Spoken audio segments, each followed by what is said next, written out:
आत्मा कसा असतो तर भगवान म्हणतात भजंती अनन्य मनसा. भजंती म्हणजे भजतात, अनन्य म्हणजे अनन्य भावानं, मनसा म्हणजे मनापासून अंतःकरणापासून, आणि ज्ञात्वा म्हणजे जाणून. संस्कृत भाषेच्या व्याकरणामध्ये ज्ञात्वा हा शब्द त्वांताव्य, जेव्हा क्रिया पूर्ण घडून गेलेली ही दाखवण्यासाठी त्वा पदाचा वापर करतात. कृत्वा म्हणजे करून, नित्वा म्हणजे नेऊन, भूत्वा म्हणजे होऊन, खादित्वा म्हणजे खाऊन, तसं ज्ञात्वा म्हणजे जाणून, ओळख करून. म्हणून तो त्वा प्रत्यय वापरलेला आहे. ज्ञात्वा भूतादि अव्ययम, मला जाणून भजणारा भक्त परमप्रिय आहे. अशा प्रकारचा संदर्भ भगवान परमात्मा या श्लोकाच्या माध्यमातून मांडतात. असा या श्लोकाचा सरळ शाब्दिक भावार्थ आपल्या समोर मांडलेला आहे. असो, आज ज्यांच्या निमित्तानं आपण या ठिकाणी जमलो, हरिभक्ती पारायण, ब्रह्मभूत म्हणजे शिवस्वरूप शब्द दिलाय, पण महात्म्याच्या ठिकाणी महात्मा शिवस्वरूपाच्याही एक पाऊल पुढे जातो. त्यांची ब्रह्मभूत ही अवस्था असते. जनार्दन धर्माजी शिंदे, सगळ्यांचे गुरुबा काका, आमचे गुरुवरी शिंदे बाबांचे मोठे बंधू मुक्ता आका या ठिकाणी समोर बसलेले. त्याचबरोबर एकनाथ भाऊ, रामदास दादा, देवानंद, आणि त्याच नावावर मला पण ते देवानंदच बोलायचे, दयानंद बोलत नव्हते कधी. परमार्थातली एक अधिकार संपन्न असणारी एक व्यक्ती, खरं म्हणजे माझ्या पदरचं बोलत नाही, हे स्वर्गीय वैकुंठवासी विष्णू कोंडाजी भाषे म्हणजे बगाराम पाटील के दोन्ही, त्यांच्या तोंडातलं वाक्य मी सांगतो. ते मला बोलले होते की दोन बंधू शिंदे परिवारामध्ये जन्माला आले, आणि एकाने म्हसा परिसर आणि एकाने म्हशानंतर सळगावचा टप्पा, या दोन भागामध्ये परमार्थाचा जो विस्तार केला, आज जो वटवृक्ष दिसतोय ना, याचं मूळ म्हणतात शिंदे घराणे. हे बगाराम पाटील मला बोलले होते. आणि तेही त्यांच्या नवीन घराच्या वास्तुशांतीच्या निमित्ताने शिवलीलामृत ग्रंथाचं पारायण ठेवलं होतं. बाबा पारायण वाचायला होते, शिंदे बाबा मोठे, आणि नवयावर त्या दिवशी निघलो, तुम्ही पण तेव्हा होता तिथे.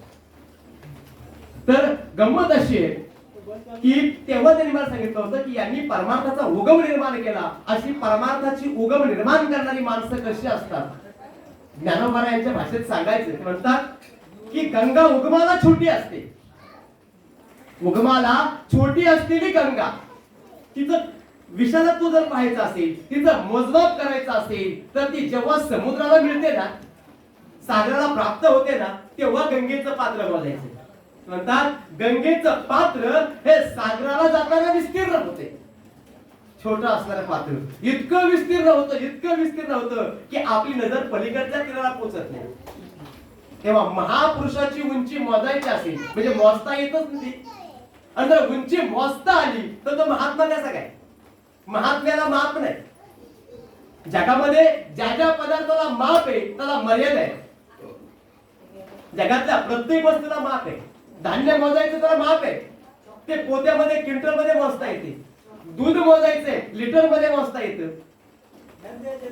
जमीन मोजायचे एकर गुंठ्यामध्ये मोजता येते. आपण चालवतो ती गाडी किती अंतर पळाली आणि कितीच्या वेगात पळाली त्याच्याकरता माप आहे, मीटर बसवलेलं आहे. एवढंच नाही, आपल्या घरातली वीज वापरतो किती युनिट जळाली त्याच्याकरता माप आहे. एवढंच काय, पाऊस किती पडतोय त्याचं पर्जन्यमान मोजता येतं त्याच्याकरता माप आहे. उष्णता किती वाढली तो उष्मांक मोजता येतो. एवढंच काय, अंगाला आलेला ताप सुद्धा डॉक्टर मोजून सांगतो, आपल्याला कळत नसेल तरी तो तापही मोजता येतो. समुद्राची खोली मोजता येते, भूगोलवेत्याकरता फॅथम नावाचं एक माप आहे. सागराची खोली मोजता येते. एवढंच नाही, एखाद्या क्रिकेटपटूनं उंच षटकार टोलवला असेल, त्याची उंची किती होती, त्याची गती किती होती, त्याला सुद्धा माप माणसाने लावलंय. आकाशामधले ग्रह तारे यांच्या ज्या गती आहेत त्या गत्याला सुद्धा माप आहे. बाबांच्या मध्ये बरोबर जमायचं, त्याला पण पत्रिका थोड्या थोड्या जमायच्या. त्यामुळं राहू दिला असेल तर केतू कुठे मांडायचा हे बोटावर हिशोब करून मांडता आला पाहिजे. म्हणजे माणसानं आपल्या बुद्धीच्या चातुर्यानं ग्रहांच्या गत्यांनाही माप लावलं. एखाद्या गायकाने गाणं गायलं असेल तर त्यानं गायलेलं गाणं सुद्धा मोजता येतं. दोन स्वरातला अंतर मोजण्याकरता संगीत शास्त्रामध्ये मात्रा नावाचं माप आहे. एखाद्याने 12 मात्रे ते 16 मात्रे ते मोजता येते, म्हणजे त्याच्याकरता माप आहे. जगातले प्रत्येक पदार्थ मोजता येतात, पण जरी सगळे पदार्थ मोजता येत असेल तरी असा काही एक पदार्थ आहे की ज्याला मोजण्याकरता अजूनपर्यंत माप सापडले नाही. आणि म्हणून ज्याला नाही सापडत माप तो तर जगाचा बाप आहे, तो परमात्मा आहे. परमात्म्याला माप नाही. आणि जसं परमात्म्याला माप नाही त्याच परमात्म्याचं चालतं बोलतं रूप म्हणजे महात्मा आहे. कारण संत ते देव, देव ते संत आणि निमित्त त्या प्रतिमा. त्यामुळे महात्म्याला सुद्धा माप नाही. समुद्राची खोली मोजता येते, पर्वताची उंची मोजता येईल, पृथ्वीची व्यापकता मोजता येईल. सागराला खोली आहे पण उंची नाही, पर्वताला उंची आहे पण खोली नाही, समुद्राला खोली आणि पृथ्वीला खोली उंची नाही पण व्यापकता आहे. महात्मा कसा नाही, महात्म्याला पृथ्वीची व्यापकता आहे, पर्वताची उंची आहे आणि सागराची खोली आहे. ह्या तिन्ही गोष्टी ज्याला लाभलेल्या आहेत त्याचं नाव महात्मा आहे. आणि असे महात्मे खरं जगातून जात नाही. महात्मा कधी नाश पावत नाही, महात्मा कधी मरत नाही. त्यांच्या पुढे कैलासवासी लिहित नाही, कैलासवासी ज्ञानेश्वर महाराज, कैलासवासी तुकाराम महाराज असं नाही. महात्मा जात नाही, कारण जन्म आणि मरण या दोन संकल्पना ज्या आहेत या सामान्य जीवाला आहेत, तेही त्याच्या अज्ञानामुळे. मुळात जीव जन्माला येतो आणि जीव नाश पावतो या सुद्धा निर्माण केलेल्या कल्पनाच आहेत. कारण आपण अखंड अविनाशी आहोत. हे जे दिसणारं जगत आहे या जगताकडे पाहत असताना बऱ्याच लोकांनी म्हटलं की जग फार नाशवान आहे, जग जाणार आहे, जग खोटे आहे, लटिका व्यवहार, सर्व संसार, वाया येरझार हरिबेन. माऊलीनेच म्हटले. तर ते का म्हटले माहितीये का? ज्याला संसारच खरा वाटतो त्याला सांगावं लागते संसार खोटा आहे म्हणून. पण नक्की काय मत आहे, संसार खोटा आहे की संसार खरा आहे? बरं, संसार खोटा म्हणणारे संसार टाकून गेले नाहीत. खोटा म्हणणारे संसार टाकून जात नाही आणि संसार राहून म्हणतात संसार खोटा आहे. म्हणजे पाण्यात राहून माशाशी वैर करतायत, संसारात राहून संसाराला नावं ठेवतायत, असा एक भाग आहे. दुसरी गोष्ट, संसार खोटा नाही असं मला म्हणायचं नाही. संसार खोटा आहे सांगावं लागते कोणाला? ज्याला संसारच खरा वाटतोय त्याला. पण संसार सत्य की संसार असत्य?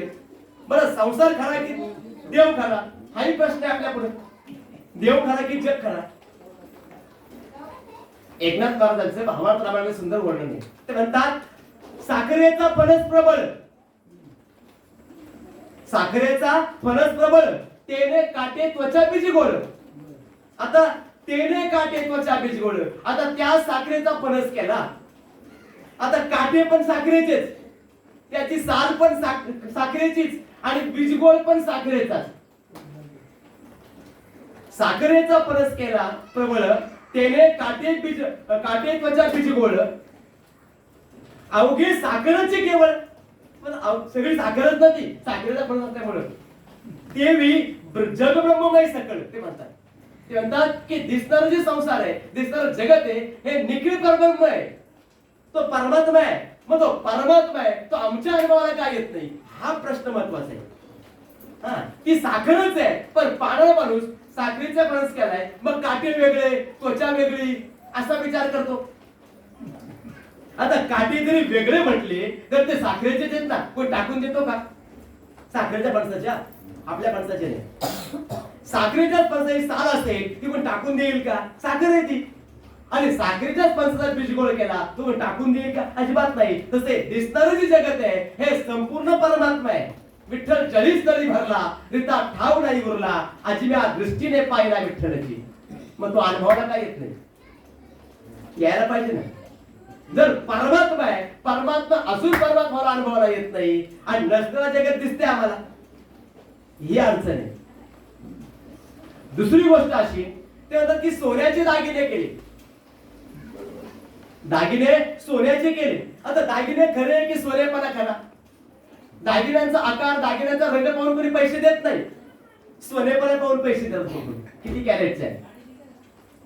आता गंमत अशी की आपली मंडळी जेव्हा जाते, महिला वर्ग किंवा घेणारे, तेव्हा ते डिझाईन पाहतात, कोणत्या डिझाईनचे मला शोभेल का. आपली नजर डिझाईन वरती, वरच्या आकारावरती. ही तर मोठी अडचण आहे. परमात्मा तुम्हाला वरची डिझाईन पाहतात. कसे कपडे घातले, किती माळा लावल्यात, किती गंध लावलेत, याच्यावर आम्ही ठरवतो. किती गर्दी परमार्थ कीर्तन ऐकायला, त्याच्यावर महाराज ठरवतो आम्ही. वरच्या रंगाला पाहतो आम्ही. तसं आपली नजर जी आहे ती दागिन्याच्या रूपावर जाते, पण स्वतः दागिन्याकडे पाहत नाही, तो आपल्या सोनेपणाकडे पाहतो.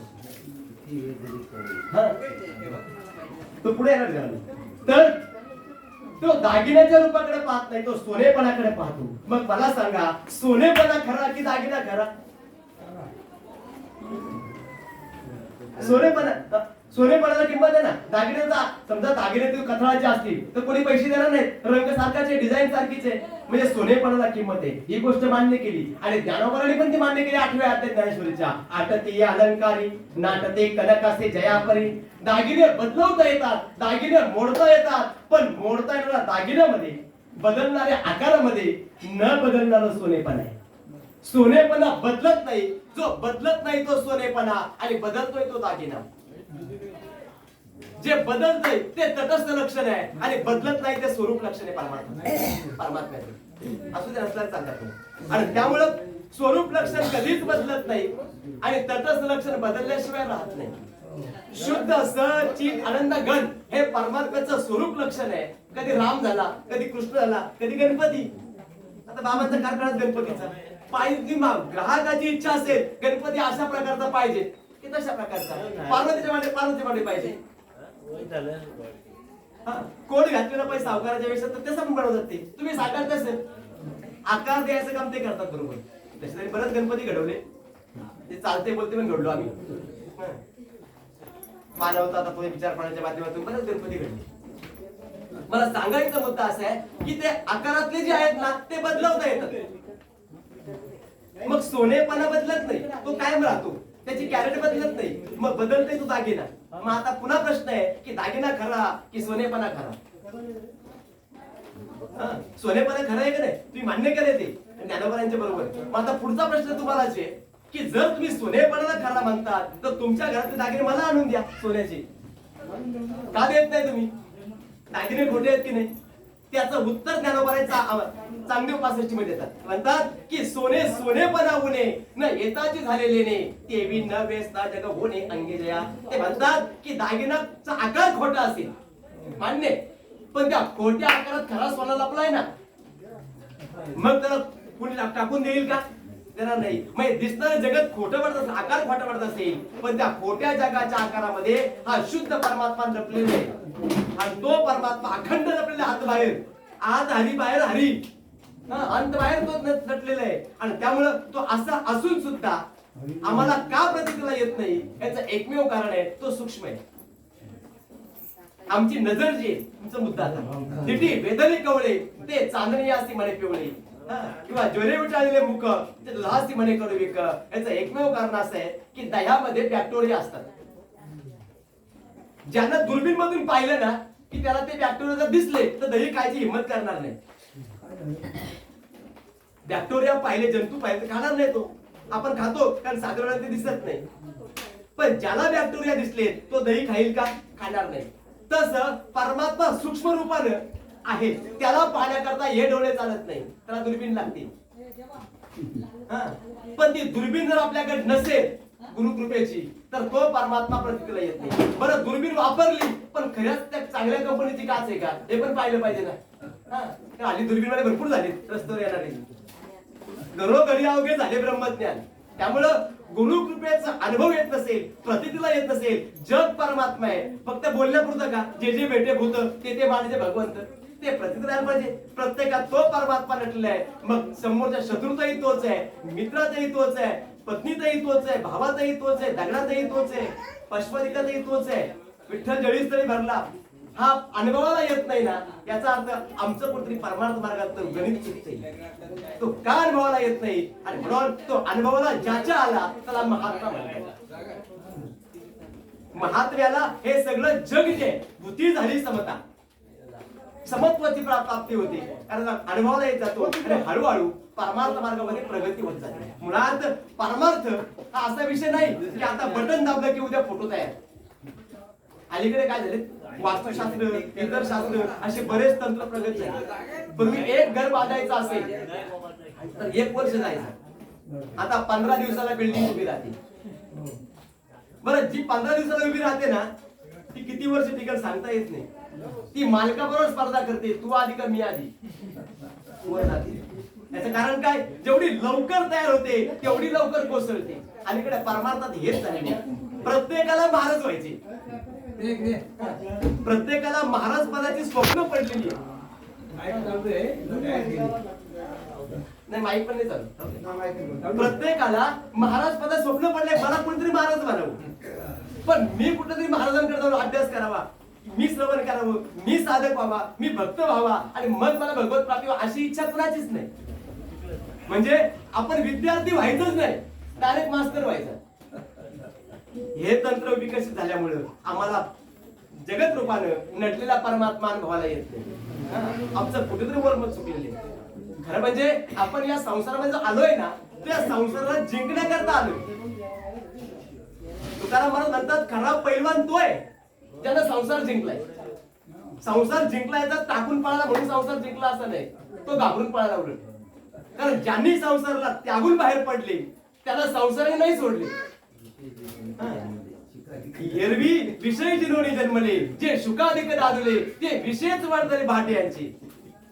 नामदेव महाराजांचा खेळ या प्रकरणात खूप सुंदर वर्णन केले. म्हणतात की या संसाराच्या खेळामध्ये या संसाराला जिंकण्याकरता आतापर्यंत भले भले आले आणि खरा शूर तोय ज्याने संसार जिंकलाय. जिंकावा संसार येणे नावे तरी शूर, तो खरा शूर आहे. मग ज्याला संसार जिंकलाय तो खरा शूर आहे. मग कोणी संसार जिंकला, जेवढे जेवढे या संसाराच्या मैदानामध्ये आले त्यातले बरेच जण फसले. त्यांना वास्तविक आलेच संसाराला संपवण्याकरता, पण संसारीच त्याला संपून टाकले. बरं, संसारिकाला संपवलं विशेष नाही. काय झालं, तुकाराम महाराज असे शांत बसले होते आणि बसता बसता त्यांची नजर गेली एका झाडाखाली. तर ते एका झाडाला 2 फांद्या होत्या. झाड एकच पण 2 फांद्या झाडाला होत्या, तर अशा लांब गेल्या होत्या. त्यातली एका फांदीकडे पाहिलं तर ती फांदी होती संसाराची. त्या फांदीकडे बऱ्याच लोकांची गर्दी पाहिली, एवढी गर्दी, आता बँकेत जशी जमली तशी, तेवढी गर्दी पाहिली.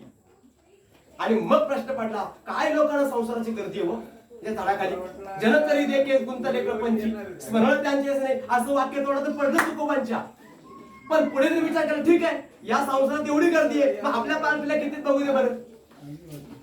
म्हणून त्याने असं वळून पाहिलं तर त्याच्या डबल गर्दी तिकडे दिसली. परमार्थाच्या फांदीखाली डबल गर्दी दिसली. तुकाराम महाराजांना खूप आनंद वाटला की आपल्या पण पाठला बऱ्यापैकी आहेत. म्हणून तुकाराम महाराज 2-4 पावलं पुढे गेले आणि जेव्हा पुढे जाऊन ते पाहतात, म्हटले संसारातले परवडले पण आपले नाही परवडले. हे दिसतात परमार्थाच्या फांदीखाली पण करतात संसार. तो अजून वेगळा विषय. अस्तीच्या महापुरी रिक्ताती कोटीवरी परी प्राप्तीच्या पैतृ पाहिला नाही. तो दुर्लभत्वाचा विषय. समजा मला सांगायचं मुद्दा, त्याने पाहिलं की फक्त परमार्थाच्या फांदीखाली दिसतात पण परमार्थ उठटीच करतात. या गटाचा तो त्या गटाचा, हा समाजाचा तो त्या समाजाचा, याच्या मार्गाचा तो त्याच्या मार्गाचा, याला कार्यक्रम देऊ नका त्याला देऊ नका. यापेक्षा वेगळं काय, आमची सगळी शक्ती उठवत गेली तर आम्हाला ब्रह्म प्रतिक्रिया कसं काय ना. जग ब्रह्म आहे हे अनुभवलं कसं येणार. ऐसा ज्यांचा अनुभव विश्वदेव सत्यत्वे हे कधी प्रतिक्रिया, हे तुकोबांच्या प्रतिक्रिया आलं, ज्ञानोबांच्या प्रतिक्रिया आलं आणि ज्यांनी ज्यांनी या बाजूपासून वेगळे राहिले त्यांच्या प्रतिक्रिया आलं. ते म्हणून मला का सांगावं लागलं तर बाबांनी असा कधी विचारच केला नाही. आणि खरं म्हणजे त्या दोन्ही बाबांच्या बाबतीत विचार केला, शिंदे बाबा आणि ती मोठी बाबा, तर दोघांच्या बाबतीत विचार केला तर तालुक्यामध्ये जेवढी मोठी मोठी प्रतिष्ठित माणसं होती असं वाटतं जर जवळ जायला भीती वाटावी. केदुरच्या पाटील बाबांसारखी, तुमच्या चिमा पाटील, तिथला हिंदूराव समाज. पण या सगळ्या लोकांनी या दोन्ही व्यक्तींना आदरानं स्थान द्यावं, आदरानं मान द्यावा, एवढ्या तोला मोलाचे हे दोन्ही व्यक्तिमत्व.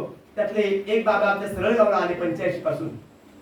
तसं पाहिलं तर वाटते बाबांचा जन्मच मालेगावचा दोघांचाही.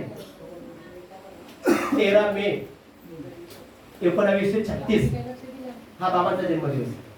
त्याची बुधवार होता. मकर राशीला चंद्र असताना श्रवण नक्षत्राचा जन्म झालेला.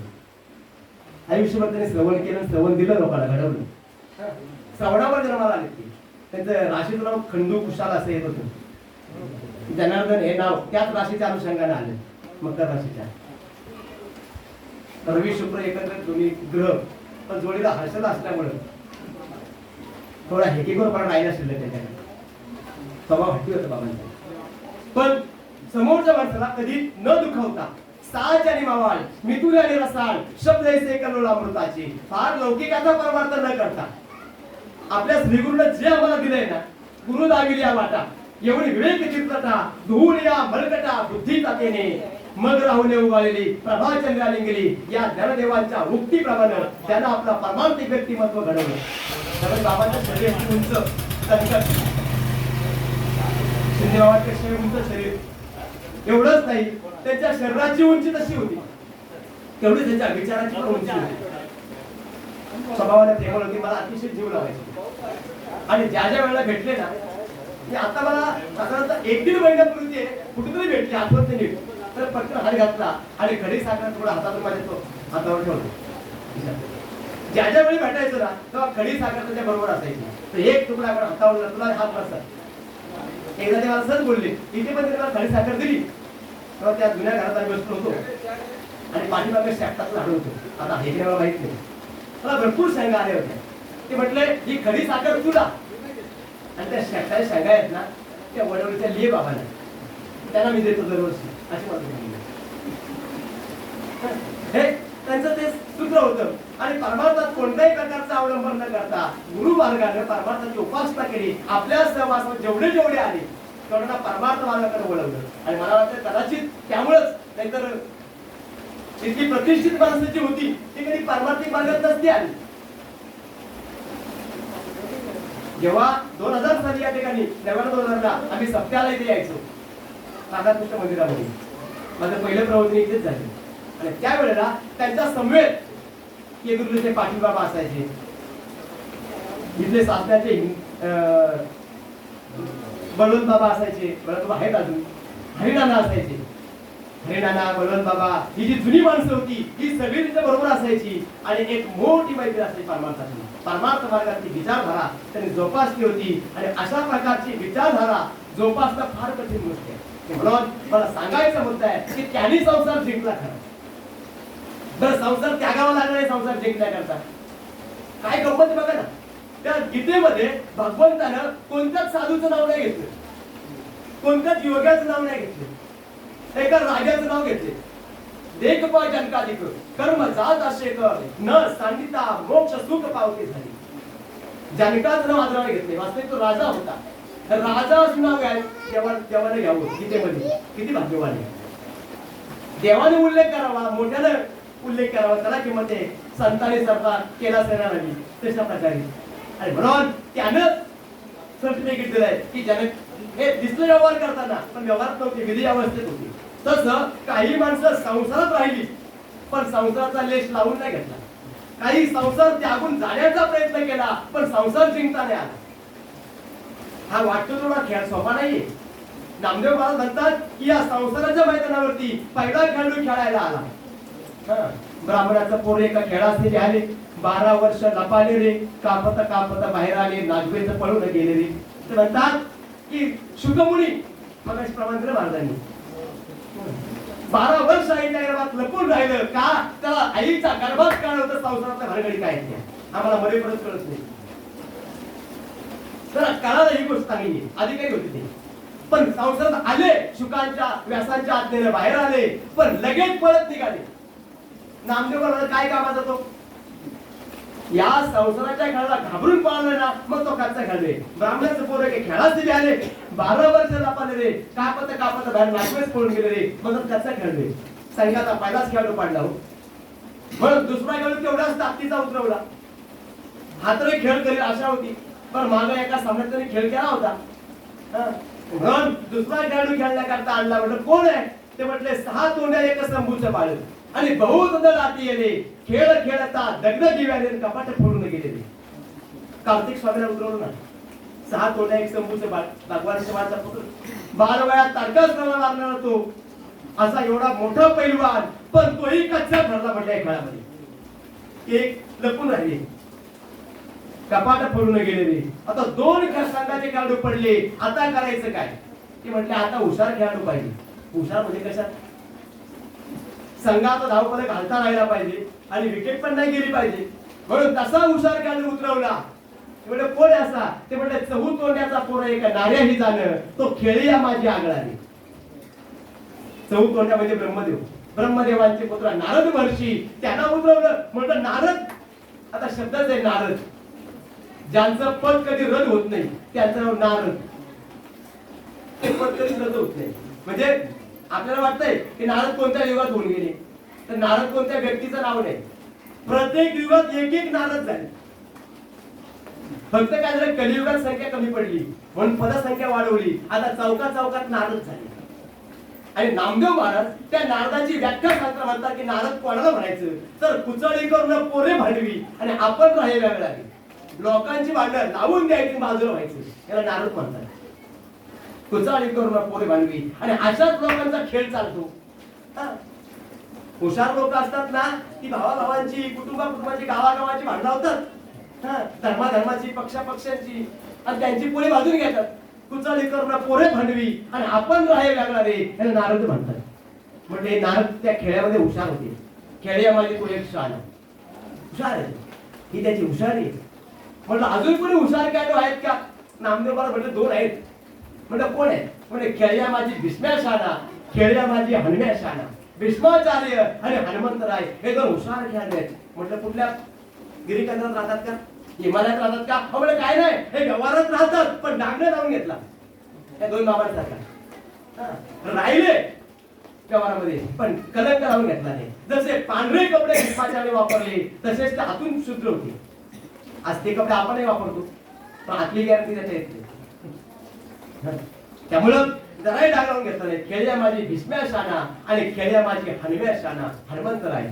लंकेमध्ये गेले, अनेक राक्षसांच्या सुंदर स्त्रिया आणि नको त्या अवस्थेत पाहिल्या सीता शोधण्यासाठी, पण जराही त्यांना विचलितपणा निर्माण झाला नाही. राम प्रभूने विचारलं, अरे इतक्या स्त्रिया तू पाहिल्यास तरी विचलित झालाच नाही? तर सांगितलं, मुखी राम त्या काम बाधू शकेना. माझ्या मुखात राम होता आणि डोक्यामध्ये सीता होती, तिला शोधायचं होतं, बाकी विचार येईलच कशाला. आणि त्यामुळं जराही डाग लावून घेतला नाही. खेळ्या माझी भीष्म्या शाना, खेळ्या माझी हनुम्या शाना, हे दोन शहाणे आहेत. आता अजून कोणी? नामदेव म्हटले एक खेळाडू हुशार आहे, पण तो कोणत्या वेळी कोणती खेळी कधी कुठं करतो आणि रात्रीतून मतदारसंघ कसा बदलतो कळतच देत नाही. कोण असा? म्हटलं यादवाचा पोर एक गोप्या भला, तो बहुत खेळ खेळणारे. खेळ खेळे पण ढाईला सापडे, तो खेळ खेळतो पण डावात काही सापडत नाही. तो हुशार खेळाडू. बरं त्याचा खेळ जेव्हा संपला तेव्हा डावच मोडून गेला. तो लहान पोर अवघी मारली, शेवटी डावच मोडून गेला. हुशार खेळले भगवान परमात्मा. जेव्हा कंसाला मारायचं होतं, असुराला संपवायचं होतं, तेव्हा यादव भाऊबंदांना जवळ घेतलं. नंतर तरी विचार केला की जोपर्यंत मी आहे तोपर्यंत हे नियंत्रणात आहे, पण माझ्या नंतर हेच कंस होतील आणि लोकांना त्रास देतील माझ्या नावाखाली, म्हणून त्यांचाही बंदोबस्त केला. मुसळाकरवी त्यांचाही संहार करून घेतला, ब्रह्मशापित केलं आणि मग केला लहान थोर अवघे मारिली, शेवटी डावच मोडून गेला रे, याला हुशार खेळाडू म्हणतात. म्हटलं आता कोणी दिसतंय का? नामदेव महाराज म्हटले माझ्याकडची यादी संपली. तेवढा तुकोबरायाने आवाज दिला. म्हटलं आहेत? म्हटलं कोण? नामदेवाने प्रश्न पडला, इतरांना प्रश्न पडला, आता कोण राहिले हुशार खेळाडू? तू करा मला म्हटले आम्ही. आता मग त्याने विचारलं लोकांनी तुकाराम महाराजांना की तुम्हाला खेळ करता येतो का? म्हटलं आम्हाला खेळ पण जमत नाही, खेळ पण जमत नाही, आम्ही वारकरी आहोत, परमार्थ मार्गातले आहोत, आणि परमार्थिकाला खेळ नाही जमत. म्हटलं तुम्हाला खेळ करता येत नाही, खेळ करता येत नाही, मग हुशार खेळाडू कसे काय? तुकाराम महाराजांनी उत्तर दिलंय की संघाचा जो विजय होतो तो विजय फक्त खेळाडूच्या कामगिरीवरच नाही. संघाचं नेतृत्व कोण करते? कप्तान कोण आहे? त्याच्या नेतृत्वावरती होतो. कारण कोणत्या वेळी चेंडू कोणाच्या हातात द्यायचा आणि बॅटिंगला कोणाला बोलवायचं हे कप्तान ठरवतो, कर्णधार ठरवतो. त्यामुळं कोणत्या वेळी कोणाला उतरवायचं हे त्याचं नियोजन आहे, आणि ते जर यशस्वी असेल तर त्या संघाचा कधी पराजय होत नाही. तुकाराम महाराज म्हणतात जेव्हा प्रत्यक्ष भीष्माचार्य समोर होते कुरुक्षेत्रावरती, तेव्हा त्याला माहित होतं यांची विकेट कोणाच पडणार नाही. तेव्हा शिखंडीच्या हातात चेंडू दिला, तिला पुढे गेली आणि भीष्माचार्यांना खाली पाडले. जेव्हा कर्णाकडे वासवी शक्ती होती तेव्हा अर्जुनाने पुढे गेला, तेव्हा भीमाच्या मुलाला घटोत्कचाला पुढे गेला, तेव्हा त्याच्या हातात चेंडू दिला. तिथं त्याचा पराभव आहे हे त्याला माहित होतं कप्तानला. भगवान परमात्मा माहिती हे ज्याला चांगलं कळतंय तो हुशार कर्णधार भगवान परमात्मा आहे. आणि तो ज्या संघात राहतो ना त्या संघाचा विजय होतो. यत्र योगेश्वर कृष्णो यत्र पार्थो धनुर्धरा तत्र श्री विजयो भूती ध्रुवा नीती मतीर ममहा. त्या संघाचा विजय होतो. आणि तुकाराम महाराज म्हटले आमच्या संघाचा कर्णधार कप्तान एवढा हुशार आहे की त्याच्या संघाचा कधी पराजय होत नाही. आणि त्या संघाचा आश्रय केल्यामुळे आम्हाला या संसाराच्या खेळाची भीतीच उरली नाही. बळीयाचे अंकित आम्ही झालो बळीवंत लाथाळला संसार केला षडउर्मीचा मान जन तन धन केले तृणाही समान. आणि म्हणून खऱ्या अर्थानं या संसारामध्ये आतापर्यंत बरेच जण खेळायला आले पण सगळ्यांचाच खेळ नाही झाला. काहींच्या आयुष्याचा खेळ झाला पण त्याला खेळ नाही करता आला, त्याला संसार जिंकता नाही आला. उलट जे संसार जिंकण्याकरता आले तुकाराम म्हणतात की त्यांना संसाराने जिंकलं. अरे गिळले संसार आहे काही तर रागा खरे तुम्हाला संसाराने गिळलं म्हटलं अर्ध, पण आम्हाला संसाराने गिळलंय हे गिळणारे कबूलच करत नाही. हा त्यांना अजून भानच नाही की आपल्याला संसाराने गिळलेले म्हणून. अरे गिळले संसारी बरं संसारिकाने काय संसाराला गिळलं, संसारिका संसारिकाने गिळले अजिबात नाही. संसारिक कशातच नाही समजा जे स्वतःला परमार्थिक समजतात त्यांनाच संसाराने गिळले. जे महाराज पदाला जाऊ पाहतात जे परमार्थ करू पाहतात आणि जे संसाराला छातीवर हात ठेवून जिंकायची भाषा करतात ना त्या सगळ्यांना संसाराने गिळून टाकले. हा संसार एक प्रकारचा खेळ आहे. आणि खेळ म्हटला ना की तो खेळ खेळायचा असतो. खेळामध्ये खिलाडी वृत्ती असावी लागते. खेळणं कोणतंही एखाद्या मोठ्या माणसाने खेळलं गेलं आपल्याला तर ते टाकून फेकून द्यायचं का? बरं मोठ्या माणसाने दिले मग खेळण्यातच गुंतायचं का? लहान मुलांना खेळणी द्यावी लागतात. काय झालं उपनिषद काय सांगतात? द्वा सुपर्णा सैजा सखायम समान वृक्षम परिशस्व जाते. ते म्हणतात की द्वा सुपर्णा सैजा सखायम समान वृक्षम परिशस्व जाते. एकाच झाडावरती दोन पक्षी बसले होते. द्वा सुपर्णा सैजा सखायम झाड एकच आहे आणि त्यात एकाच झाडावरती एकाच फांदीवरती दोन पक्षी बसले आहेत. द्वा सुपर्णा सैजा सखायम समान वृक्षम परिशस्व जाते. म्हणतात दोन पक्षी आहेत त्यातला एक पक्षी जो आहे तो चवीनं फळं खातो आणि दुसरा फक्त पाहतो. जो पाहतो तो खात नाही आणि जो खातोय तो पाहत नाही. काय गंमत आहे? खातोय तो पाहत नाही आणि पाहतोय तो खात नाही. याचा अनुभव जर घ्यायचा असेल तर एकादशी दिवशी हॉटेलला जाऊन बघा, कोपऱ्यात उभा राहून बघायचं. एखाद्या वारकरी घुसला आतमध्ये ते लांबून बघायचं. तो जर बसला असेल तर उपवास नसेल तर तो खात राहतो, तो आजूबाजूला पाहत नाही. आणि तो त्याच्याकडे पाहतोय लांबून तो काय प्रत्यक्ष खात नाही. खातो तो पाहत नाही आणि पाहतो तो खात नाही. हीच अवस्था परमार्थात आहे. जीव नावाचा पक्षी जो आहे तो विषयाची फळभक्षण करतो आणि शिव फक्त साक्षी राहतो. तो पाहतो पण खात नाही. एक खातो तो पाहत नाही, पाहतो तो खात नाही. हे जीव आणि शिव हे दोन पक्षी बसले आणि त्या जीवाकडे जरी तो खात असेल ना तरी पण त्याला तो रागाने पाहत नाही, त्याच्यावर तो प्रेमच करतोय. तुम्ही कसंही असाल भगवान परमात्मा कधीच कोणाला प्रेमातून बाजूला करत नाही. तुम्ही चोर असाल, लबाड असाल, व्यसनी असाल तरी सुद्धा तो आपल्या हृदयात राहतो, आपल्यावर प्रेम करतो, आपल्याला सांभाळतो. म्हणजे जीवावर त्याचं अतिशय प्रेम आहे भगवंताचं. ईश्वराशिवाय दुसरा प्रेम करणारा कोणीच नाही. म्हणून भगवंत जीवावर प्रेम करतो, तो निरातिशय प्रेम करतो. आणि म्हणून त्यावेळेला काय झालं तर त्या परमात्म्याला एकट्याला करमत नव्हतं. एक लेन कंठेची म्हणून त्याने काय केलं त्या शिवानं त्याला करमत नाही म्हणून जोडीला कोणतरी पाहिजे म्हणून जीव निर्माण केला. आता शिवाला करण्याकरता जीव आहे पण जीवाला करण्याकरता काय हा प्रश्नच आहे ना. पूर्वीच्या काळी पायी प्रवास असायचा तेव्हा म्हातारी माणसं काय करायची आपल्या लहान नातवाला बरोबर न्यायची. आता चालत यायचे नातू तयार होत नव्हते मग त्या सांगितलं तुला खेळणं घेऊन देईल, तुला खाऊ घेऊन देईल, तुला कपडे देईल. त्या खाऊच्या कपड्याच्या खेळण्याच्या आशेने नातू बिचारा निघायचा. म्हणजे त्या आजोबाला करण्यासाठी नातू आहे पण नातवाला करण्याकरता कोण आजोबा अजिबात नाही. तर आजोबात काही रस नाही. मग त्याला करण्याकरता खेळ नाही. त्याला करण्यासाठी आजोबा खेळणं घेऊन देतात. तसं देवाला करण्याकरता जीव आहे आणि जीवाला करण्याकरता संसार रूपी खेळ नाही. हे संसार रूपी खेळणं जीवाला करम न करता भगवंतानेच निर्माण केलंय. ते खेळणं भगवंताने जीवाला दिलंय, ते खेळण्यासाठीच दिलंय. ते खेळ टाकून देण्याकरता नाही, ते खेळायचंच आहे. पण किती खेळावं हाही पुन्हा प्रश्न आहे. समजा तो खेळण्यामध्ये गुंतलाय आणि खेळता खेळता आईनं आवाज दिला, बाळा चल आता शाळेची वेळ झाली. त्याने काय करावं? शहाणं मूल त्याला म्हणतात की शाळेची वेळ झाली की आपलं खेळणं टाकून देतो, किती रुपयाचं बघत नाही आणि लगेच शाळेच्या तयारीला लागतो. त्याला शहाणं मूल म्हणतात. आईने आवाज दिला की मुलानं खेळणं टाकून द्यावं आणि आपल्या तयारीला लागावं. नरहरी सोनार वर्णन करतात. पोरे हो खेळती शेवती मोडीती आणि टाकून या जाती आपुल्या घरा चिताऱ्या चित्रे काढी भिंतीवरी. सुंदर अभंग त्यांनी केले. ते म्हणतात की ते खेळणं टाकून देतात आणि लगेच आपल्या त्या म्हणतात. मला वाटतंय वयाच्या 28व्या वर्षी त्या आईने सांगितलं, बाबा तुमचा आता इथला खेळ संपलाय. आतापर्यंत भरपूर केला परमार्थाचा. आवाज आल्याबरोबर 28व्या वर्षी बाबाने आपलं संसाराचं खेळणं दूर सारलं आणि लगेच निघून गेले. पोरे हो खेळती शेवटी मोडीती टाकून या जाती आपल्या घरा. आणि म्हणून या संसाराचं खेळणं अशा प्रकारचं आहे आणि या संसाराच्या खेळण्याने आतापर्यंत भल्या भल्याला गिळून टाकलेले.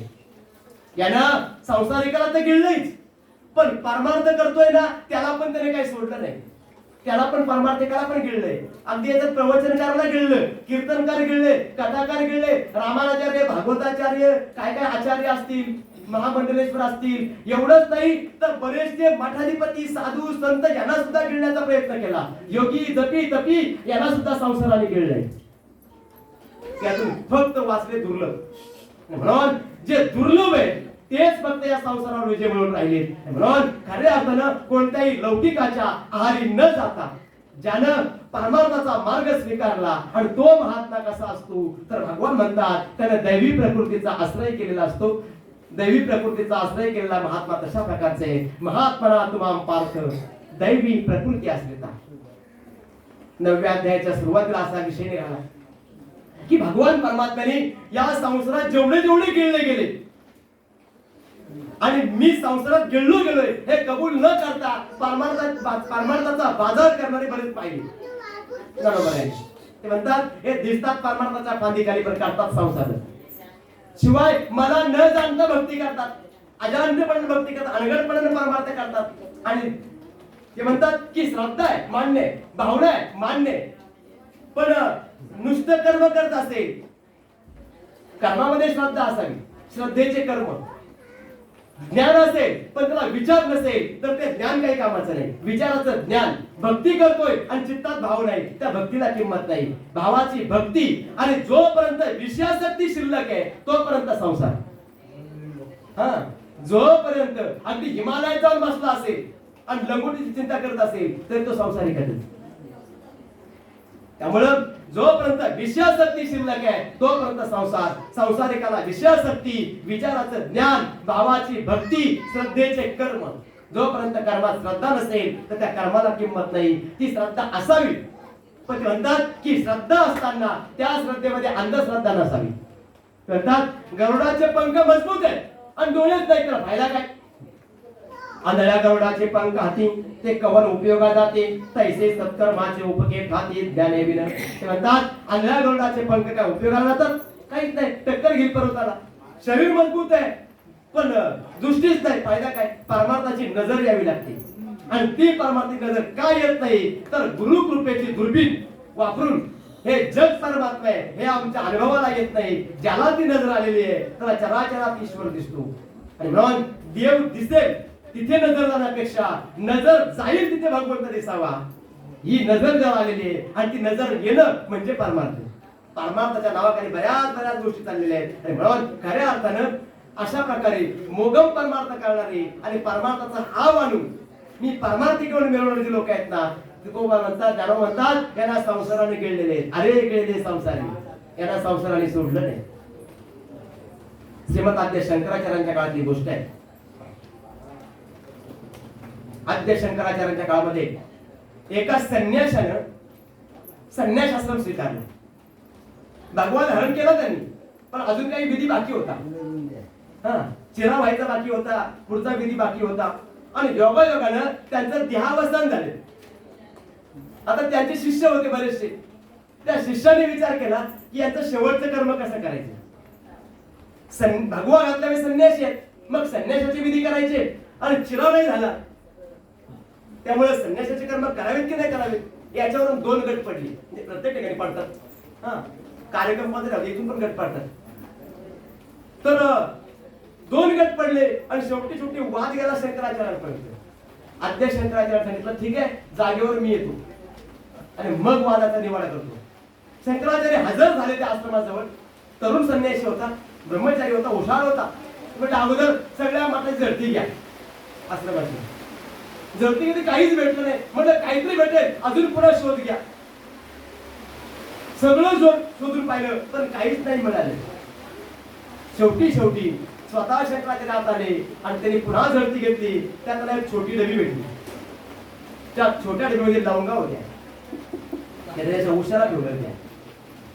शंकराचार्य निकाल दिला त्यांचे संसारिकासारखी विधी करा, त्यांना संन्यास आश्रम देऊ नका. म्हटलं लवंगाचं काम हो व्हावं त्यांना. म्हणजे साधूला लवंगाचा मोह सुद्धा प्रतिबंध करतो एवढा खडतर परमार्थाचा आहे. त्याला सुद्धा संसार गिळतोय. म्हणून अरे गेले संसारे यांच्यावर बोलता बोलता मोगाशा मोग कर्मानाम मोग ज्ञाना विजेत असा राजशास्त्रीचैवम प्रकृती मोहिनी स्थिरता या श्लोकाचं विवरण करता करता आसुरी भक्तांच्यावर भगवान परमात्मा एवढे बोलले की बोलता बोलता त्यालाच कंटाळा आला. वाईटाला बोलता बोलता कंटाळा येतो. समजा एखाद्या बापाचा मुलगा आहे, तो सांगूनच ऐकत नाही. बाप परमार्थ मागत नाही, मुलगा ऐकत नाही सांगून. मग ते काय करतात, सांगून पाहतात.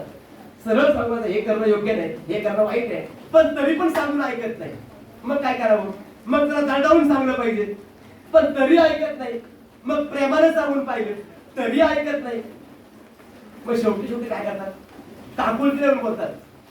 आपण असं करू नकोस, काकुलतीला येतात ते. लागून या पाया विनवितो तुम्हाला कर टाळी बोला मुखी नाम. तसं सगळं सांगून पाहिलं, एक वेळ शिव्या पण देऊन पाहिल्या, किती सांगू तरी न ऐकती बटकीचे पुढे शिंदे चिरत गेलं हे पण बोलून पाहिले. आणि शेवटी कंटाळून त्यांनी लागून या पाया विनवितो हाही मार्ग अवलंबला, पण तरी ऐकत नाही. मग आता पुढे काय करावं. माऊली म्हणतात पुढे ते बापांनी सांगायचं बंद करावं, त्याला बोलायचं बंद करावं. तसं आसुरी भक्तांबद्दल बोलता बोलता भगवंताच्या वाचेला क्षीणभाग आला, थकवा आला आणि मग त्याच्या वाचेला हराम वाटावा, वाचेला विसावा यावा, म्हणून त्यानं दैवी प्रकृतीचा आश्रय केलेल्या महात्म्यांचं वर्णन सुरू केलं. का तर जेथे वाचा विसरे ती साधू कथा, जिथं वाचेला समाधान मिळते, प्राप्त होते, मनाला शांती लाभते, ती महात्म्यांची कथा आहे. आणि त्या महात्म्यांच्या कथेचा आरंभ केल्यानंतर तो महात्मा कसा असतो याचं वर्णन करताना म्हणतात महात्मना तुमाम पार्थ दैवी प्रकृती असतात. ते दैवी प्रकृतीचा आश्रय केलेले असतात. भजंती अनन्य मनसा ज्ञात्वा भूतादि अव्ययम. मी भूतांचा अविनाशी परमात्मा आहे, मी ईश्वर आहे असं जाणून मला भजण्याचा प्रयत्न करतात. त्याचं वर्णन करताना माऊली ज्ञानोबराय सांगतात तरी जयांचे चोखटे मानसी मी होऊन असे क्षेत्र संन्यासी जया निजल्या ते उपासी वैराग्य गा. म्हणतात झोपेत सुद्धा त्यांचं वैराग्य ढळत नाही, निजल्या ते उपासी वैराग्य गा. म्हणून ज्यांचं अंतःकरण आतून शुद्ध झालेलं, अंतःकरणाची शुद्धी झाली. कारण मुक्त होणं, परमार्थ मिळवणं, देव मिळवणं याकरता प्रयत्न करायचे नाहीत आपल्याला, अजिबात करायचे नाही. जो देव प्राप्तच आहे तो मिळवायचा कशाला. आपण आहोतच देव, आपण ब्रह्मच आहोत. अमर आहा अमर आहा अमर आहा. आणि खरे की पाक खोटे ताडून वाटले त्याला मला बोलले तुम्ही अमर आहात म्हणजे ईश्वर आहात, तुम्ही परमात्मा आहात. ज्या देवाला शोधताय ते देवच तुम्ही आहात. मग त्याच्याकरता प्रयत्न काय करायचे, देव मिळवण्याकरता प्रयत्न करायचेच नसतात. परमार्थातले जेवढी साधने आहेत, परमार्थातले सत्य, परमार्थातले पारायण ग्रंथ पंथ संत ही सगळी साधनं देव मिळवण्याकरता नाही. मग आम्हाला जो देव प्राप्त आहे आम्ही देवच आहोत, पण तो प्राप्त असून आम्हाला अज्ञानामुळे अप्राप्त झालाय. जसं चंदनाची मुळी सुगंधित आहे पण सापाने वेटोळ घातले आणि त्यामुळे ती प्राप्त करण्याला कठीण आहे. जैसी चंदनाची मुळी दिवसे निघेपे व्याळी नाताई उलबांचे कोली गर्भस्थाशी का प्रभावी न भानू दुमेवी न भूतासनो तैसा दर्पण मला येऊ काही सरसे तैसे ही विन एकले आम्ही ज्ञान नाही जे केले ते कोंडोनी पा गुंतले बीजने पदे. अशा प्रकारचं कठीण झाले. तसं मुळात तर प्राप्तच आहे, फक्त वरचं आवरण बाजूला करावं लागते आणि ते करण्याचं काम संत करतात, ते करण्याचं काम महात्मे करतात. बऱ्याच लोकांचा गोड गैरसमज आहे की गुरु आम्हाला ज्ञान देतात. अजिबात नाही. ज्ञान ही द्यायची वस्तूच नाही. ती काय खडी साखर आहे का? पोलीस सोडली तुम्ही काढून, तो काय मोबाईल आहे का उचलला दिला? अजिबात नाही. ज्ञान देता येत नाही आणि जी गोष्ट देता किंवा घेता येत नाही त्या वस्तूला ज्ञान म्हणतात. आश्रय, वृत्ती आणि विषय, ज्ञेय, ज्ञाता आणि ज्ञान ही त्रिपुटी ज्याला नाही त्याला ज्ञान म्हणतात. ज्या ज्ञानाला त्रिपुटी आहे ते ज्ञान नाही. देणारा, घेणारा, द्यायची वस्तू ही त्रिपुटीचा व्यवहार होतो, ज्ञानाचा व्यवहार होत नाही. आणि ज्याचा व्यवहार होतो ठरून पाकिट दिलं जाते ते ज्ञान नसते. तर ज्ञानाचा व्यवहार होत नाही, ज्ञानाचा बाजार होत नाही. ज्याचा बाजार होतो ते ज्ञान नाही, ते ज्ञान नाही. आणि म्हणून ज्ञान त्याला म्हणतात ते अनिर्वाच्य आहे, ते अद्वैत आहे. आणि अद्वैत पदार्थ देता येत नाही. कवणं शिकवणं तिचे अद्वैत आहे, ते कसं काय देता येईल? मग देता येत नाही, मग जीवाचा उद्धार कसा होईल? म्हणजे द्यायची गरजच नाही आणि घ्यायची पण गरज नाही. म्हणजे घ्यायची गरज नाही, मग ते आहे कुठं? म्हटलं ज्याचं त्याच्याकडेच आहे. फक्त भ्रम झालाय. कवणे एक म्हणलेपणे मी तो नव्हे का चोरलो म्हणे, ऐसा नातीला छंद अंत करणे घेऊन टाकी म्हणे बांधला मी पुढा, ऐसा भावनेचा पडे खोडा की मोकळ्या पायांचा चौडा गोवी. अधिके ही जी अवस्था आहे ते टाकावं लागते. जे कल्पित अज्ञान आहे, खोटं अज्ञान आहे, त्या खोटं अज्ञान काढून घ्यायचं काम गुरु करतात. गुरु ज्ञान देत नाही तर आपल्याकडे जे खोटं अज्ञान आहे ते अज्ञान काढून घेतात. मग बऱ्याच लोकांना असं वाटेल की गुरु जर ज्ञान देत नाही तर जीवनामध्ये गुरूंची गरज काय? माऊली म्हणतात गुरुशिवाय ज्ञानही मिळणार नाही. असं एक व्यवस्था आहे की बँकेमध्ये आपण जर आपली ठेव ठेवली असेल तर ते लॉकर बँकेचं असते. त्याची एक चावी त्या ठेवीदाराकडे आणि एक चावी त्या बँकवाल्याकडे. दोघे एकत्र आले की ती उघडता येते, ठेव प्राप्त करता येते. तसं नाही. समजा बँकवाला गेला तर लॉकर चावी ठेवीदाराकडे आणि समजा ठेवीदार गेला परस्पर काढायला तर बँकेची चावी बँकवाल्याकडे. दोघे एकत्र आले की मग ते उघडता येते. तसं हे ज्ञान रूपी धन या तिजोरीत साठवून ठेवलेलं आहे. देहाची तिजोरी भक्तीचा तो ठेवा, उघडदार देवा आता उघडदार देवा, त्याची चावी मात्र सद्गुरूकडे आहे. आणि म्हणून तिलाच गुरु किल्ली म्हणतात. आणि म्हणून ती चावी सद्गुरूकडे आहे. म्हणून जीवनामध्ये गुरूंची गरज आहे. त्यांच्याशिवाय ते उघडता येत नाही लोकांना. आणि म्हणून त्याची गरज आहे. वास्तविक पाहता ते ज्ञान देत नाही तर आपल्याकडेच ठेवलेलं आहे, पण ते आपल्या जवळचं आपल्याला उघडता येत नाही कारण त्याची चावी त्यांच्याकडे आहे. म्हणून जीवनामध्ये गुरूंची गरज आहे. गुरु ज्ञान देत नाही तर ज्ञानावरचं आलेलं जे आवरण आहे ते आवरण बाजूला करण्याचं काम करतात. आणि अज्ञानावरचं आवरण बाजूला, अज्ञानाचं आवरण बाजूला करणं याचंच नाव ज्ञान आहे. आम्हाला जेवढी जेवढी साधनं आहेत, कीर्तन, प्रवचन, परमार्थ, पारायण, ज्ञानेश्वरी, गाथा, गीता अलीकडे गायब होत चालली. फरमान निघायला लागली, ज्ञानेश्वरीला वाचू नका, भागवत वाचू नका. संतांनी सांगून ठेवले वाचावी ज्ञानेश्वरी, डोळा पाहावी पंढरी. ते हसले पडले, वाचावी कादंबरी, डोळा पाहावी माधुरी. ज्या ग्रंथाला ज्ञानोबरायांचा स्पर्श आहे, ज्या ग्रंथाला नाथवादांचा वाचीचा स्पर्श आहे, ते ग्रंथ बाजूला ठेवून आम्ही नको त्या ग्रंथाचा अभ्यास करत असू तर पिठाचं पाणी पिल्यासारखं होईल. आणि म्हणून खऱ्या अर्थानं हे महान ग्रंथ तत्वज्ञानात्मक आहेत आणि ते ज्ञानेश्वरीच्या रूपानं, गाथेच्या रूपानं आपल्याकरता केलेत की जीवाला ब्रह्मत्वाची प्राप्ती होईल. आणि म्हणून ते करण्याकरता हे ग्रंथ आहे. मग ते देव बनवतात का आपल्याला? देव बनवत नाही. जो आपण देव आहोत हे आपल्याला दाखवून द्यायचं काम ते करतात. मिळालेला परमात्मा कळण्याकरता या ग्रंथाची, या पंथाची, या परमार्थाची गरज आहे. म्हणून खऱ्या अर्थानं अंतःकरण विचार करून पाहिलं तर परमात्मा मिळवणं कठीण नाही, पण तो ज्ञानाने कळतो. ज्ञानाची नजर दुर्बीण भेटली ना की जगात ब्रह्म आहे भरले होतो प्रोत ते लगेच अनुभव येते. मग ज्ञान होणं कठीण आहे का? ज्ञान सुद्धा कठीण कुठे? म्हणतात ज्ञान सुद्धा सोपं आहे कारण आपल्याकडे नसेल. तसं ते कठीण नाही म्हणतं, सोपं नाही म्हणताय कारण ब्रह्मज्ञान नव्हे लेपुराच्या गोष्टी. पण साधू संतांकडे आहेतच की नाही? पण काहीच म्हणणं आहे की नाही साधूकडे सगळ्यांकडे राहील तसं ज्ञान राहिलं नाही. पण असे मोजके साधू का होईना पण अजूनही जगामध्ये आहे. अशी मोजकी नावं सांगता येतील की ज्यांच्याकडे ब्रह्मज्ञान होतं, ब्रह्मज्ञान आहे. योगी म्हटला की सुनामाचा फोटो समोर येतो. त्याचं कारण आगायोगी जो म्हणजे तोही देवांचा देव झाले लगेच फोटो समोर येतो. शेजारचे सीमा पाटील होते, परमात्माची बरीच माणसं होती की खऱ्या अर्थाने त्या तत्वज्ञानापर्यंत पोहोचलेली. आणि म्हणून अशी माणसं आहेत म्हणजे ब्रह्मज्ञान महात्म्यांकडे आहे. पण जरी महात्म्याकडे ब्रह्मज्ञान असेल तरी ते ब्रह्मज्ञान घेण्याकरता आपण जर गेलो तर देतात, ते देत नाही असं अजिबात नाही. पण ब्रह्मज्ञान म्हणजे वाघिणीचं दूध आहे, ते सगळ्या भांड्यात राहत नाही. ज्या भांड्यामध्ये कणकण दूध ठेवलं आपण ना, भांड्यात दूध फाटून जाते. मग एवढं मोठं ब्रह्मज्ञानाचं दूध आहे, वाघिणीचं दूध, ते या भांड्यात ठेवताना भांडं स्वच्छ नको का? ते भांडं पण स्वच्छ पाहिजे. त्यातला मल विक्षेप आवरण गेला असेल, द्वेष मत्सर गेला असेल, नको ते विचार गेले असतील, उठाठेवी गेली असतील, त्याच्या ठिकाणी ते राहत आहे. म्हणजे ब्रह्म होणं कठीण नाही, ज्ञान होणं कठीण आहे. आणि ज्ञान होणं कठीण नाही, आतलं भांडं स्वच्छ होणं कठीण आहे. आणि म्हणून अंतःकरणाची शुद्धी महत्वाची आहे. आणि ते करण्याकरता तीर्थयात्रा, तीर्थीवरती भाव धरिले करुणा, शांतीदया पावना हरिकरी. कर्म कशा करता करायचे? चित्ताच्या शुद्धी करता, मल दोष निवृत्तार्थ कर्म करायला लागतात. कर्म केले की कर्मानं चित्त शुद्धी होते, अंतःकरण शुद्धी होते. आणि अंतःकरण शुद्धी झाली की ज्ञान कठीण नाही. आणि ज्ञान झालं की मी ब्रह्म आहे. ज्ञानाने परमात्मा मिळत नाही, ज्ञानच परमात्मा आहे. म्हणजे ज्ञानाचा आणि आपल्या बाजाराचा व्यवहार तसा नाहीये. बाजारात कसे एका हाताने पैसे, एका हाताने भाजी. पैसे द्यायचे भाजी घ्यायची असा नाही. इथं ज्ञान दिलं का लगेच मोक्ष मिळतो असं नाही. तर ज्ञानानेच मोक्ष मिळतो असं म्हणण्यापेक्षा ज्ञानच मोक्ष आहे.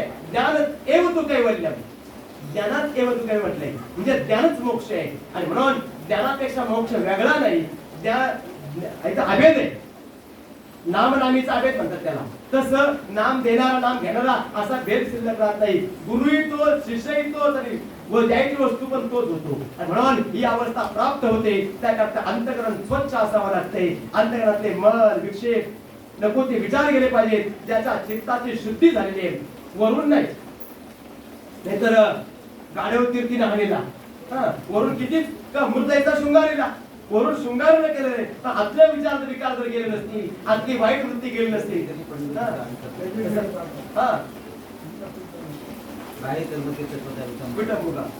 तशा प्रकारचे म्हणतात की खऱ्या अर्थानं अंतःकरणाची शुद्धी नसेल तर बाहेरचं आवडंबर तरी काय कामाचं. ते म्हणतात की परमार्थ पाहत असताना म्हणजे काही काही पदार्थ असे असतात, फणस जर खायला घेतला ना तर फणसाच्या वरच्या काट्याकडे कोणी पाहत नाही, आतले घर पाहतो आपण. फणसांगी काटे आता अमृताचे साठे, किंवा फणसातील घर काढून घ्यावा. फणस खाताना आतला गारा काढून घ्यायचा, वरचे काटे टाकून द्यायचे, काही विचार करायची गरज नाही.